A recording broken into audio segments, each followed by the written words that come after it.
ये खबर सक्खर से है, जहां पर पनुआकिल के कच्चे में जमीन के तनाजे पर जतोई और महर कबाइल में मुसल्लह तसादुम में 7 अफराद जान बहक, 4 से जायद जख्मी हो गए।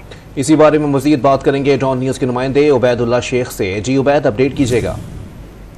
जी, ये पन्नौकल के कच्चे का इलाका है रजागोड़, जहाँ पर आज ये सुबह वाकया पेश आया था, जहाँ पर जंगलात की जमीन की मिल्कियत के मामले पर महर और जतोई कबाइल में तसादुम हुआ था, जिसमें दोनों अतराफ एक दूसरे पर जो है जदीद असले से कई घंटे तक फायरिंग की गई थी, जिसमें महर कबीले के एक शख्स की नाश तो मौके पर जाए वकूआ पर मिल गई थी, लेकिन जतोई कबीले के अफराद अपने मकतूलीन, जिनकी तादाद 6 बताई जा रही है, कि नाशी अपने साथ ले गए थे। ये नाशी अब जो है पुलिस के हवाले की जा रही है। इस सिलसिले में हमारी SSP सक्खर जुबैर नजीर शेख से भी बात हुई है। उनका कहना है कि जो नाशे जतोई कबीले के अफराद अपने साथ ले गए थे, वो बारहा कोशिशों के बाद अब पुलिस के हवाले करने पर रजामंद हुए हैं। ताहम जैसे ही नाशे पुलिस को मिलती है, इस तसादुम में हलाक होने वालों की असल तादाद जो है मीडिया को बता दी जाएगी। ताहम पुलिस जराये ने जतोई बरादरी के भी 6 अफराद के कत्ल होने की तस्दीक कर दी है और इस तरह इस तनाज़े में अब तक हलाकतों की जो तादाद बताई जा रही है वो 7 है, जबकि जख्मियों की तादाद 4 से ज्यादा है। बहुत शुक्रिया उबैदुल्लाह शेख अपडेट करने के लिए।